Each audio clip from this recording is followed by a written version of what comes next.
Welcome to the show, ladies and gentlemen. Today we have Jonathan here, the CEO and co-founder of Hornet Roofing. Um, Jonathan, let's get a quick introduction, man. Tell everyone about you, tell everyone about Hornet Roofing, and just kind of give us a rundown, man. Yeah, so Jonathan Robles Rodriguez here with Hornet Roofing and Exteriors, second generation in the trade. Our background is mainly from the installer, subcontractor side, but we're quickly growing, doing a lot of our own jobs and business in our own marketplace here in Southern Colorado. We were established in 2018. And like I said, we're second generation in the trade. My father started around 96, 95 in the trade himself. Again, working his way up from, labor subcontractor to running multiple crews for multiple construction companies at a time. And then we kind of just, grew from there, started getting our own thing, got our own license, and then Hornet Roofing was born. Awesome. Tell me a little bit about that story, man. Like what took you guys from where you were to where you are today? Like what made you guys say, let's do Hornet Roofing? Ultimately, I think that was always just like a dream or a goal of ours. Like I said, I grew up watching my dad, work really hard in the trade, and then, seeing him, put his time and efforts into that. Ultimately, growing up, it's not something that I wanted to do myself. I'd go with him, just to earn some money on the summer, spring break, whenever I had a chance. But like I said, I never saw myself doing that in the end, but quickly started finding, my own niche and knack for it in the work itself, on the installer side. So whether it's coming to shingles or we do gutters now and then siding as well. But then eventually I graduated in 2017. I just thought, it'd be cool to get my own license as a contractor. And we did that. And then with doing with that, you have to come up with a, company name. And I graduated from Pueblo County, and the mascot is a hornet. So to kind of keep it local and relative to where we're at, that's why we named it Hornet Roofing. So it's got a little bit of a cooler logo, not to kind of dog down on my old high school, but we got a pretty sick logo. It's the hornet you can kind of see on the hat. Yeah, I Um, like that. That's all. That's actually really sick. That's a really sick logo. he's got a tool belt and stuff. Looks kind of buff there. So yeah, I mean everything from the installer side, labor wise, we knew. We knew our products well. We knew how to get the job done. We knew if there's an issue or a problem with any roofing system, we ourselves knew how to fix it because we would be the ones to fix it for other people. So it's like, how hard could it be, right, to have our own company? Well, little did I know, there's a lot of, headache and hard work that goes on behind the scenes on the administrative side of things, on the back end. So that's from since we started, those are the kind of battles uphill that we've been facing, but learning and growing through those growing pains. Now, would you say that you like found a passion in it? And like, what was that got you that passion? Like, I know a lot of people start a business or move some direction in life and they don't really like find a passion in it. It's just like, this is the thing that, puts food on the table. Um, did you find a passion in it? And what was that moment for you when you were like, this is what I want to do with my life? Well, going back to, like I said, growing up working with my dad, personally didn't like it too much, but of course I liked the money, right? Yeah. And then also, I'd like to think I'm a, personal person. I like to communicate. I like to make new friends, meet new people. So that was my thing. A little bit of background on me. I know how to cut hair. I've managed a restaurant before. I've done like, retail sales, like in stores for clothing. So again, just like stuff that fits with my personality is just working with people on a personal level. So I think once we got our own license and established ourselves, I was finding myself being able to do that more. So, of course, being brought up and then on the installer side, knowing the product, like I tell people all the time, I'm not a sales guy at all. I'm if I sell people, it's because of the knowledge I have and how I can, get my point across of, kind of the work we do and the workmanship we provide. Then that's what sells people. And again, it just comes to the end of it, like people don't really buy from the company or product, they buy from the person they're dealing with. So that's how I kind of, circling back around to your question, found my niche in it where I like is I like working with people. I like being a problem solver. So when people have that problem with their roof, whether it's a leak, whether it's storm damage, or they just have no idea, right? No one on a daily basis knows a whole lot about the roof. So who do they call? A roofer like us. We can come out there, and I'm more than happy to be out there, sharing my experience, my knowledge, and our service. That's good, man. That's I think sales is very beautiful, and I think that when somebody finds like a really like deep passion in helping other people out, I think Mhm. that's a very big thing. I can tell you kind of have some of that. So that's awesome, man. Um, Yeah. if you'd say there's one person in your life that you look up to that got you here today or inspired you, who would you say that is and why? Um, I definitely have to say my father, and then close second, my mom, but just my parents in general. Uh, my father, just because of his his resilience is unmatched. It's crazy, really. Like I said, I grew up watching him work in the trade, and when I mean resilience, I really like undoubtedly. So he grew up working in the trade, managing a couple crews and stuff, and with that, chasing the storms. Literally, he'd be called by some companies he's worked with, some that he hasn't, to come work some jobs for him. Subcontract by him. He'd go, out of state, leaving my mom, just me and my mom at the time, uh, to go work and go be a provider. But that with that, not knowing sometimes who he's going to work with, and that resulting in him not being paid for a handful of jobs that he's done for a week or 2 weeks. Hmm. But again, he has his crews, his guys, his expenses, their lodging, where they stay at, they got to eat too. All that he'd come out of pocket for. And ultimately, he'd either have to sell a dump trailer, uh, actual one of his trucks or tools just to pay his guys and come back home with nothing to show for that time being away from us and working. And that's happened to him a time or two, that I know of.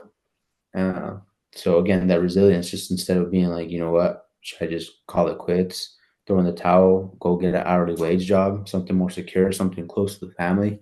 No, he didn't do that at all. He just kept doing what he knew best, because obviously it was working in his favor. He started at the bottom of the totem pole as the trash guy on the site. That's it. Do as you're told. Go get this, go fetch that, bring me this. Then now, like I said, running multiple crews at a time. Um, so watching him go through that growing up, and then just him relentlessly, you know, trying to be that provider for our family. That's why I feel like I owe it to not just myself and my family, but my family in general, like my parents, my brother, my sister, to do the same. But on this side of the spectrum of us establishing, our own business, our own entity as a family. So again, just watching him go through those hardships really kind of helped me forge the person I wanted to be too. Because at the times too, he you know, come back with the lesson learned, right? It's like, hey, it's important to have contracts in place, and hey, it's important to be a man of your word. It doesn't matter if you owe somebody $1 or $1 million. If they shake your hand, look you in the eye, and say it's a done deal, it's a done deal, right? And that goes a long way. So again, those are words I live by to this day. Also, taking care of our, employees and our labor and our subs. Always make sure they're paid first, they're well taken care of, looked after. We're always on sites if they need anything, because that goes a long way as well. I've been on sites where we've worked for contractors that are just awesome. They pull up 24 pack of waters with a cooler full of ice. Here and there once a week they buy us lunch. And then we've worked with contractors that are not so nice. Again, skipping town on us and not paying for the jobs. So again, it's just, you know, going back to the person I admire, my dad. It's like, who would, little Jonathan, be like, wow, like that's cool. Like my dad's boss does this, my dad's boss helps him with this, my dad's boss is this way. So, like I said, being a subcontractor, you learn and you see a lot, because on the site, contractors are contractors. They don't think too much of it, right? They've got 4 or 5 different jobs going on that day, that week. This is just one of them.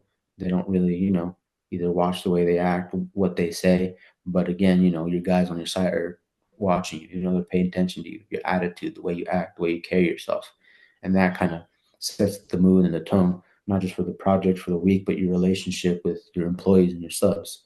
So again, undoubtedly, yeah, for sure, my dad is someone I look up to and admire endlessly. To this day, even though he doesn't have that extensive knowledge in the business of the administrative side, he has endless wisdom and knowledge in business in general and personal relationships, which translate very, very well into business. Obviously, you don't want to do business with just anybody. It helps if you have a good relationship with them, solid foundation and an understanding, and really take each other's word for what it is. So that's kind of, one of our core values too, is the integrity part of our business, is us being proud, knowing that our guys are the most paid, you know, in our town or in our area for what they do, whether it's gutters, siding, roofing. And I strive every day. I actually have a meeting here in a few hours with the agent for supplementary insurance. So aside from being insured through workman's comp, I also want my guys to have vision, dental insurance, and in case even if they get hurt at home, not just on the job site, they're able to make a claim and get paid out for that, and that gets paid through as it gets deducted through their check. We go half and half on it. They put in some and we put in some for, because again, it's looking after our guys. Because without them, we're only so much and so good at what we can do, especially if we're trying to scale. That's good, man. That's good. I want to ask you about, I know you were talking about like integrity and a lot about how your dad knows a lot extensively about business and how like when you're choosing business partners and these subcontractors, like what do you look for in a partner with business and how does that affect the relationship? Mm, so again, partner in business, like I said, could be anybody. It doesn't have to be necessarily someone in the office. Like I said, our partners are our guys that are doing the roofs, our guys that are doing the gutters, and really one of the big things is the attitude for sure, 110% attitude, and then the way they carry themselves, and maybe even go a little bit deeper into their personal life. I've found, not to knock anybody, but guys that have something to lose, guys that have need to provide, bring the bacon back home. Those are genuinely sometimes the better candidates, right? Because they got to get the work done, they got to get paid. They're not BSing, they're not just Yeah. wasting time on the clock to get paid. Um, so, in my opinion, from over the past years of experience, family oriented, good attitude, great work ethic, because they've got some skin in the game. They've got a purpose of why they're working. That's kind of our whole embodiment as a company. Like I said, our motto too. We're family owned and operated, and that's why, yeah, I'm CEO, but co-founder, because really I give homage and credit to my dad. He's the one that founded us in the trade, helped come up with the name, and to this day helps me manage and run product production. So he does the same thing with crews and stuff, but now for ourselves as well. So really, that's what we look for in a good business partner. What is the number one reason why people in your area should get a new roof right now? So the number one reason people in our area should get a new roof is because we have had some extensive storm damage recently in the past 2 years. A lot of it people are not aware of. They were either not home when the storm happened, because at the time it happened, it was like around a little bit after middle of the day. So I want to say like around 1 o'clock, 2 o'clock. Yeah, around there. And it was inch and a half to 2 inch size hail. So people were either working or, out doing activities or something. So they knew there was a hailstorm probably in the area. They heard from their neighbors, whatever. And hail is hail. It shows up, it does damage. If you're not there, you're not aware of it. And before you know it, you might catch it on the ground if it doesn't melt away, because it's just ice and it's during the summer. So by the next day, all you'll see is maybe just scattered branches and leaves, which you can see after a strong, thunder or rainstorm, which people will commonly sometimes think that is too. Because, water droplets can get pretty big and kind of imitate the sound of like half-inch hail. But that hailstorm in particular was pretty bad. So people are just not aware of that damage. And I say why they need right now in our area. I said that storm was around a year and a half, 2 years ago. So we're coming on close on that date. We've got to think about 2 months left before they can file a claim on that storm date. Um, 2 months left to file on that storm date. After that, they're at fault for it for not being it brought to their carrier's attention, so they will not be able to get it covered through their insurance carrier.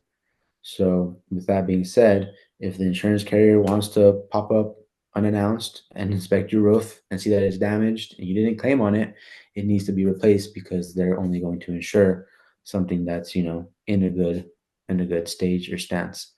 So out of pocket, however, a roof might be 10, 15, 20, sometimes 30, $40,000 roof, depending on the property. Is it just single dwelling? Is it dwelling and separate shop or garage? If you want those insured, they need to be in good condition for the insurance to insure it. Um, Other than that, I know you might have heard or other people have heard that the deductibles are going to 1 or 2% value of the home's new construction. Really? So yeah, so instead of being able to choose $1,000, $2,000 deductible for anything, now it's based off your home's value. So say on the average home in our area is worth around 350, $400,000. So take a percent of that or two. That's like you know what percent of 400,000? That's close to like 6 grand, 8 grand people have to fork out Yeah. for as a Wow. deductible if just the roof gets damaged. And on a home like that, you're looking at like a, 16, $20,000 roof. So out of that, the insurance is only going to pay 10, maybe $12,000. So not a lot of people have 8,000, 5,000, $6,000 laying around to pay their deductible and get these things taken care of. People from my past experience were kind of, struggling, and it was an issue to pay up $1,000, $2,000 deductible. Our solution to that is we finance those deductibles for some of our homeowners. But yeah, now that's what we're faced is these age storm dates, and then now these new policies coming into effect with insurance carriers about deductibles going up, just because it's affected, nationwide. It's hurricanes, the fires in California, all that. These carriers have to take into account. Okay, what can we do to kind of stop the bleeding? And by when I say stop the bleeding, is them spending so much money, on Mhm. what they're supposed to do: cover your home, cover your property for your losses. Although they might, want to be your good neighbor and be there like State Farm, you know, if they could save the money and put it towards a football stadium, they'd much rather do that. Yeah. But so this is where they're trying to configure at. And honestly, I just visited with the homeowner yesterday and she didn't even know. She looked at her policy, she had coverage for hail and wind, and she did, but it just renewed like a year, not a year, a month ago, her policy, and it's in effect. She has that 1%, 2% deductible from her home's value. So her deductible is up there because the value of her home. And so almost just gonna go basically half on, with the insurance for a roof, That which is again is a crazy. tough predicament. Yeah, it's a tough predicament to be in. So and even then, she was thinking like, "Dang, I should have claimed this a long time ago," because the roof was beat up pretty bad, from previous hailstorms, I want to say. But now more than ever is windstorms, which we've had recent ones, so she can claim that this year, next year, and she'll be fine. But again, now that she has a new policy in effect with that percent deductible, that's an issue we have to face. So again, good thing that we're able to finance deductibles or finance jobs altogether. And there's also a difference between insurance work and retail work. Insurance work pays up, I want to say, about 20% to 50% more than retail work. And as far as like retail work, that's like, kind of not bottom line, but everybody has their margins, right? Big, small company, whatever your overhead and profit is over your expenses. So that's a big thing too, is being able to tap into that retail market and having that part of the business. Very different from the insurance, because working with the insurance, it's a whole another beast on its own. So that's really why I think a lot of people now more than ever not necessarily need a new roof, but please, get it inspected, get it checked out by a licensed professional in your area. Doesn't necessarily, if you're in my area, Pueblo, Colorado, doesn't necessarily need to be me, because there's a handful of other contractors out there, reputable, respectable, been around for quite a bit, that do free inspections and free estimates take full advantage of that because in any other trade, plumbing, HVAC, electrical, you say, hey, I want someone to come check this out because it doesn't seem right. It's like, all right, boom, 250, 350 trip fee just for them to show up. Yeah. With roofing contractors, I kind of have no idea where that came from, where we do free inspections, free estimates, but everyone does it. We're more than happy to do that for anybody and everybody. So I'd say that's one of the biggest things is, knowing what you got over your head, because that's one of the most important things, right? We often reference it and say we're grateful that we have a roof over our heads, but what condition is it in? Is it in good condition? Is it going to leak this year? Is it going to leak next year? Or is it going to fly off sometime? You don't know, or has it already? Again, people just don't know what they don't know.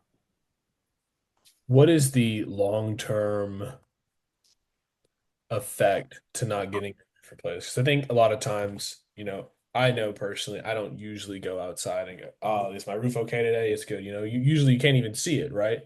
Mhm. And I think that comes with a lot of the issue for a lot of people. It's like it's expensive, and I don't see it often, so they can't, they don't see the thorn. But what would be that long-term negative impact that a homeowner would have by not taking care of their roof? Maybe, go like a year out and then maybe go like a couple years out too, just to kind of see where we're at. Yeah. So the first year out is nothing crazy, right? I mean, you'll see it yourself in your gutters and in your downspouts, granule loss. So you'll see your granules from your shingles show up in your landscaping or, in your flower beds, wherever you have your gutters drain out. Or if you don't have gutters, you're going to see it around the perimeter of your house where the water just kind of falls down on the edge of the perimeter. You'll just see that.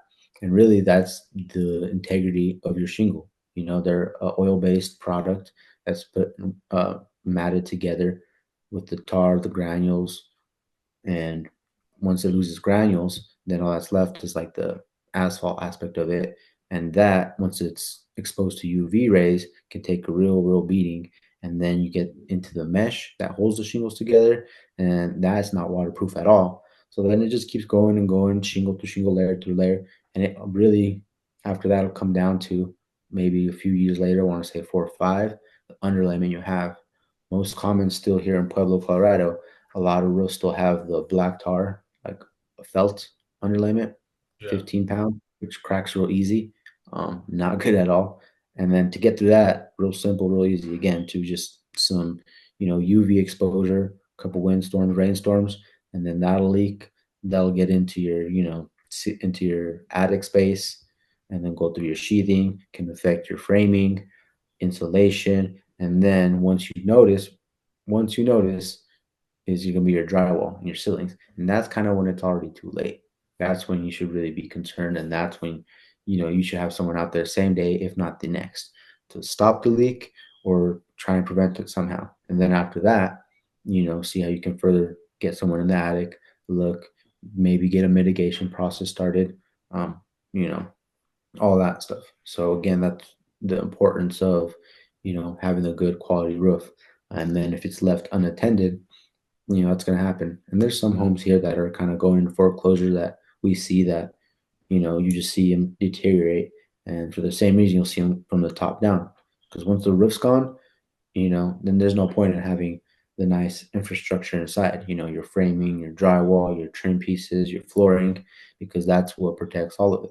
If you don't have a solid, roof over your head, then everything else under it is just going to go to waste fairly fast. And that's the tough part, like you said. You go out, you see the house. Oh yeah, it's brown, it's black, my roof, my gray. Like cool, the gutters match, nice. That's it. But it's not like your tile. It's not your backsplash in your kitchen. It's not your glass door in your bathroom. It's not stuff you see every day. To where if you see a crack or if you see something missing here, or you see a screw pop out the drywall or some grout in the tile missing, like you'll notice those things right away.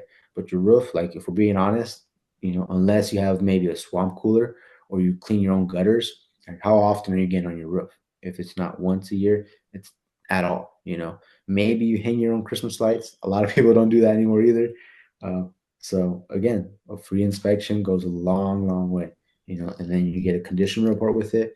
You're either in the good or you're either not, or you either just need a mild tune-up. Just reseal some stuff, replace a shingle or two, boom, back in business. You're good for another 5, 10 years. And again, that too at the time is pretty inexpensive as opposed to waiting it out, trying to live the life of the roof a long time. That's the expensive part, like I said, you're going to have to come out of pocket for it if your insurance won't cover it. What like long-term property damage, like cost wise, how much say I have a roof, got some like really bad hail damage and I didn't pay attention to it and like 5 years went by. What would be the long-term cost of not like the roof? Maybe it would cost, 25 grand to replace or Yeah. something around that line, maybe even 15,000 to replace. Hmm. What's that cost going to be in the future, and what all are we fixing? Is it just the roof, or are we fixing the drywall? Are we fixing like what have you seen? Like what's a horror story that you know about this? A horror story, personally, like I said, it's the ones we come across on a daily, on a weekly. So people ignore their roofs after the last couple storms. Whether if it was a year ago, 3 years ago, 5 years ago, that's when it's bad because now the integrity of the shingles have been compromised, so the leaks will start. And once they start, they get into the decking, and whether they have the laminated of it, the OSB, that will start to kind of rot and break, and the structural support of it won't be good at all anymore. So then that's another thing is we got to replace decking besides your roof. And then if it's your decking, then besides us, you got to look at the insulation, you got to look at your drywall. So we've been on roofs before where it's like, where do we even start? Like, how do we even get on this roof to inspect it? Because you can look and you can literally see it waving and waving from where the trusses are every 2 feet apart because the decking is so bad. But the shingles look all right. They don't look too old, but it's really just the damage that that roof sustained with wind and hail. It's been compromised from any and every way possible, from wind-driven rain, again, the hailstorm being through, and then any constant windstorms. And with the windstorms, you get debris, particles, dust. So then that keeps the shingles from resealing. And really, it's just, a real faulty roof system at that point. So again, that's one important thing of the products you use, but then also how they're installed. Want to make sure they're properly installed. So personally, as far as the horror story, like I said, we didn't even know how to get on this roof because the decking was so bad. But Wow. once we were able to get on there and kind of get a gist of it, get a measurement, and then on top of it, this is another thing too, is making sure homes are up to code. Another thing with it, it didn't have any ventilation. So, not it's a fairly old roof, damaged, and then not the proper ventilation. So you gotta think about it. It's like if you're say you exhale, right? And then that's it. Like you're trying to get breathe a breath, but your nose is plugged, you can't Yeah. open your mouth. It just kind of suction cup in. It's like a juice box. There's no airflow in or out. That's how that roof looked. Wow. And so once we got up there, checked it out, it did have storm damage, but this homeowner, didn't care to make the claim back then. Tried to again, but the closest storm that we could find wasn't big enough for the insurance carrier to cause it a loss. They said it was severely damaged, but that's from an old storm, and that's fully on the homeowner's responsibility for them to make quick and necessary repairs or assessments, get it replaced until the insurance can step in. They did neither. They didn't contact the insurance and they didn't do anything about it. They just went on about their day. So, unfortunately, the homeowner had to come out of pocket for this one. Again, in the circumstance, we do, and we did give them a retail quote. And then aside from that, we did financing as well. That's good. So finance them a new roof, and in our area, top of the line, quality materials and workmanship. And the roof was up to code with the flashings, the ventilation. We had some box fence cut up in there. So now there's a proper airflow in that attic space and really set this homeowner up with a healthy roof. Replace the sheathing as well. Uh, so the bad case scenario, that's what it was. But the turnout of it was good. Homeowner was happy. And really, that's what it came down to is just educating them. 'Cause again, not a lot of people know about, roofs. So if you could sit down with them, take the time to educate them, walk them through the process, you'll see that light bulb turn on like, okay, I get it. what do people know you for? Like, why do people come to Hornet Roofing, or like, why should they get a roof from you? I'd like to think we're known for again integrity, quality of workmanship, and also our customer relations. You know how personable we can be as a company, as business owners, as salespeople. You know, people can call us, text us, get a hold of us, and then also our flexibility in our schedule. Many times has it been, you know, we get a call up from a real estate agent local that we work with, like, hey, we're closing.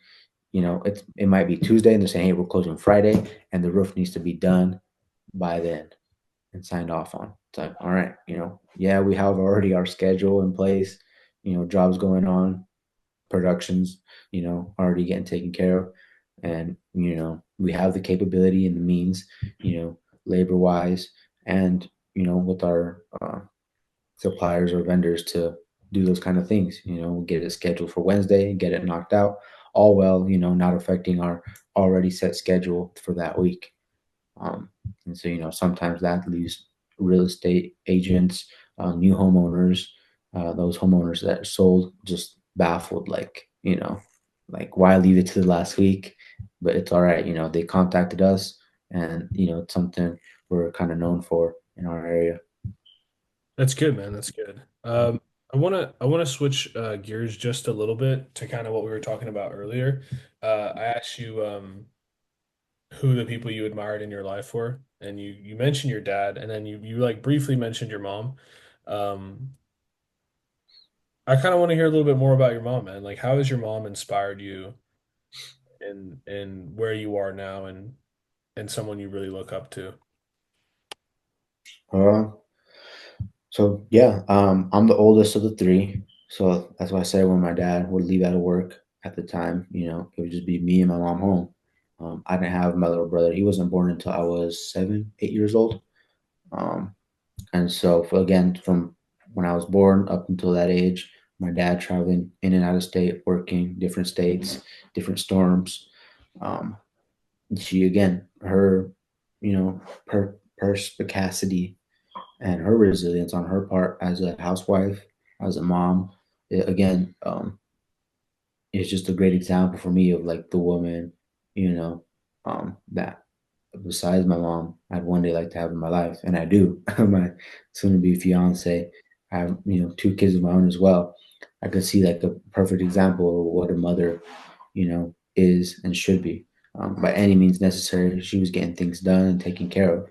Although, you know, my dad was out working, and how it works with roofing is like first week, it's rough, you know, because you don't get paid for that week's worth until the next week as a sub, and then so on. So, and by the time you actually start to even make your money back on your expenses, you're a month in out of state. And then once you're already a month in and start to like break even, it's like, well, you're out there and you're working, it's for a reason. It's like, don't come back now, keep it pushing. So that's what he would do. He'd be gone months on end. And so just being me and my mom, she would hold it down. You know, of course I was a boy and I had to be the man of the house, but there's only so much I could do, you know, as a first, second, third grader, as to be the man of the house. You know, sometimes she would, you know, take on shifts, jobs as a waitress or, you know, working at Wendy's. I remember those times, you know, where she'd pick me up from school after a shift with a, you know, either a Happy Meal or something. Uh, so again, just her being able to do her part and knowing that like, hey, it takes two, you know, to really build this to make it work. She held it down, you know, clean house, cooked, did laundry. I'd always have three, you know, square meals a day, no matter what. I was always clothed, fed, and bathed. And if not, make sure I was looked after by, you know, close family members, you know, that she could trust. So again, just for her, kind of, you know, in this day and age, I think that's our thing is the delayed gratification aspect of life is we want things so quick. We want things now or tomorrow or nothing, you know? But then looking back at it, maybe my dad, you know, I'm sure he always tells me he envisioned this kind of in the way that we're going, you know, us having our own business, our own company like this. And maybe, I don't know if my mom did, but she sure as hell believed in him, you know, she stood by him. the trials, the tribulations, all the stuff that came with it, Again, yeah, because she had been like, dude, just quit that. Get a job here, get paid by the hour, get your wage, stay with your family. We need you here. You've already been, gypped once or twice. It's not working out like you think you learn. Or like, does it need to happen again? Or, like, but I guess that wasn't the case with him.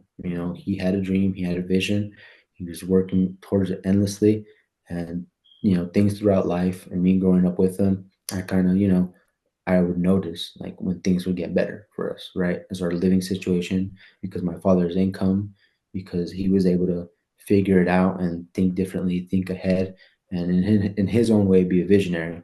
But again, for someone like that, like my father, to have a partner like my mom, as persistent, as disciplined, as faithful and loyal to one another, it's like a huge thing for me because like I said, I've seen them almost go to hell and back, Yeah. as a family, as a married couple. Um, and to this day, for us to be here, like I said, I have my younger brother and my even younger sister, and then now they're grandparents because I have my two kids and my lady. So I'd like to think that it was all well worth it. And I like to remind him time and time again, it's because of him, it's because of you, we're here. It's because of you. Like this is what we do. This is what we're known for, and I romanticize that a lot. As like back in the day, there's those families like the blacksmiths, the bakers, the Yeah. farmers, and now it's like I think it's so cool. It's like the construction, the roofers family, and then every day, every other day, we're together, we're working, in the same vision, in the same direction of how to grow, how to expand. Of course, I do my things within the business, like this podcast, which I know is important, right? To sit down with people like you, get that exposure, bounce ideas off one another, and then also too, just that gratitude aspect, just talking about things like this. I kind of want to choke up a little bit, just knowing where we started to where we're at. And then again, it's like in the back of the head, the way I think, the way my father thinks is what I get from him. It's like, proud but never satisfied. Always want more. The vision's like there, it's bigger than ever. It doesn't matter. It doesn't even have to be, the materialistic things. It's just the end goal for ourselves as a family, for our guys that work with us, for us as a company to be known as that business. Like we don't have to do every single roof in the area, not at all. But the ones that we do, we do them with integrity, the quality workmanship, and the detail to know like yeah, these guys knew what they were doing. And again, and that detail aspect comes for sure from my mom. She was real nitpicky about a lot of things, and she's the one that, for my dad being away, raised me in that manner of like, hey, act this way, portray yourself this way, shake hands. You always got to stand up, look people in the eye during conversation, to let them know you're present. And then two, one thing that stuck with me is like you're our son. So the way you act outside this house reflects on us, of how your dad and I raised you and taught you, and things like that. So that moves with me into my kids, and also to my siblings. I tell them like, hey, we have the same last name. Like it means something. Like just by you having your last name, like that's value. Like like me, I act a certain way, so when they meet you, like they don't even have to like speculate. They just, oh, you're Jonathan's younger brother. Jonathan is great, this and that, provides value in any and every way that he possibly can. And same thing vice versa from our father. It's like, oh, you're so and so's son. It's like, that's awesome, then you must be you know a great product of that environment, and so on and so forth. And I'm glad to say that that is the case with my younger brother, my younger sister. All credit to my mom, because she's the homemaker, or my dad's the breadwinner, along with us in the business. And then kind of just following that family model, sticking together, working together, instead of each and everybody going their separate ways. Just everybody kind of finding their own groove in the business. That's where my brother's at now. He's 19 years of age. He just started with us last year after he graduated high school. Decided not to go the college route, much like me. Again, took me a minute and a while to find my groove. So that's where he's at now. And of course, he's young, he's hungry, he's motivated.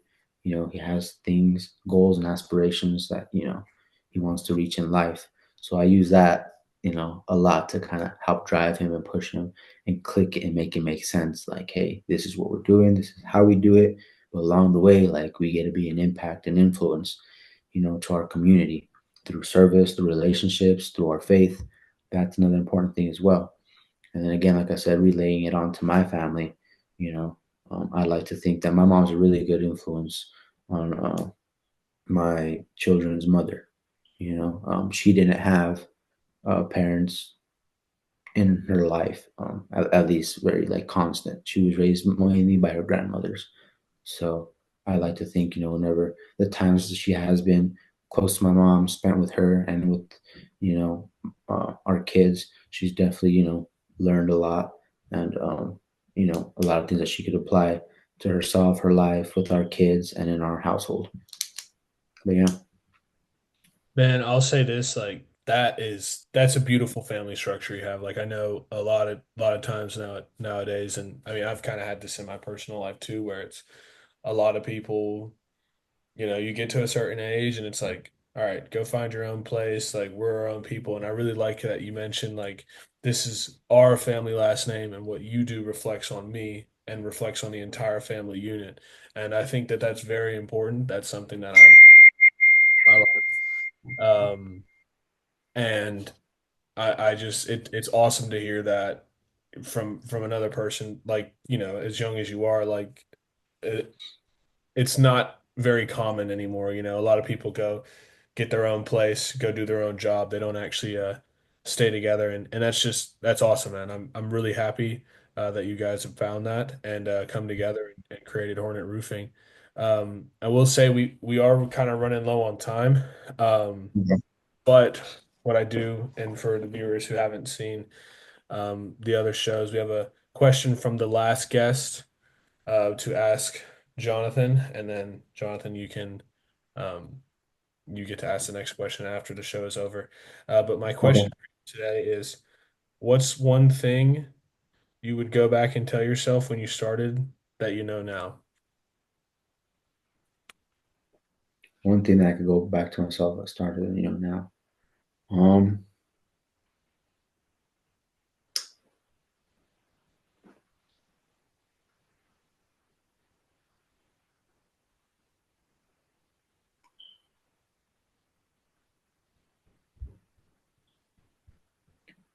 um, I'd probably tell myself that this is a part of it, and the way you are and the way you do things is what sets you apart.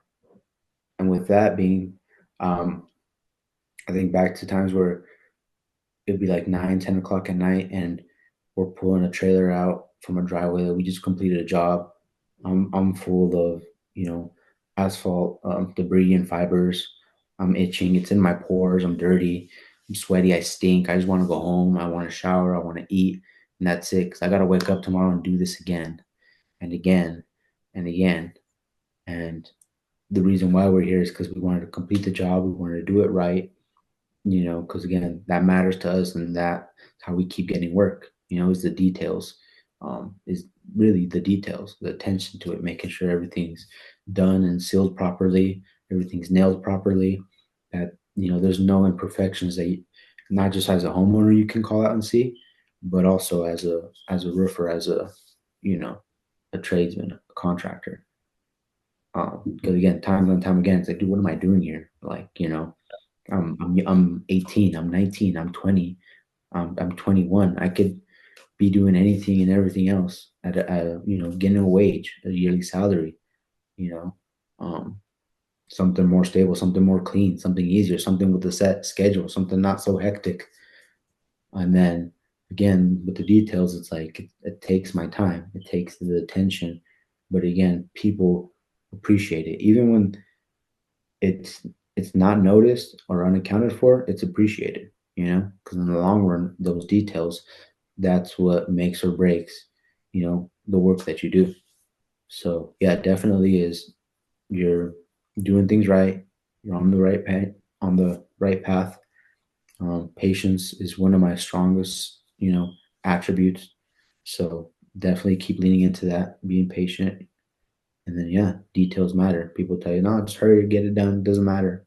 Like, no, stick to that because that's what people are going to appreciate you for, and that's something you do and you can say you do because you're not just talking to talk. Amen, But brother. yeah, I'll say, I can attest to that. And I understand how that is when it's like you've been working for so long and it's you have to remind yourself constantly like this is what I do this for. And even if it didn't pay off today or tomorrow or there's, something comes up like you were talking about with your dad, he goes to a different state, goes work with a contractor. And I mean, I'm sure you've probably been here before and he may have done this too, but like this is a really big job and it's a big deal and we're gonna make a lot of money and we're gonna be set and everything's great. And then he goes to his job and the guy doesn't pay him and he's like, he has to come home and tell your mom that that didn't happen. And she yeah, just, and I think it's a really good thing in your family dynamic, man. And that's really beautiful. And I agree, man. Just like that constant pushing forward, you don't know how it's gonna go. yeah. Um, And that's important, man. Before we wrap it up, where can everyone find you? You got Instagram, Facebook, website, phone number. Where can people find you? Yeah, definitely. So yeah, people can find us on Facebook at Hornet Roofing and Exteriors LLC, Instagram Hornet R and E, so R for roofing and E for exteriors. So on Instagram, YouTube Hornet Roofing and Exteriors. We're there popping some videos up, popping some short clips. Soon to come, some DIY stuff because again, we want to provide value without even sometimes really ever doing anything. So we want to show our homeowners and our community how they can properly maintain their roof, their gutters, and siding systems themselves, so they don't have to come out of pocket, so much. And then, yeah, our website, hornetroofing.com. If you want to give us a call as well, schedule something, you can call 719-299-8848. Or if you want to call me directly, my number is 719-994-9602. Awesome, And man. then, of course, we speak Spanish too. So, para los que gusten y ocupen nuestra ayuda, aquí estamos a servirlos. Nice, man. Nice. You got any last words, man? Is that everything? You good? Yeah, that's pretty it, man. Awesome. Thank you for coming on, and I look forward to seeing you soon, man. Yeah, likewise, man. Appreciate it.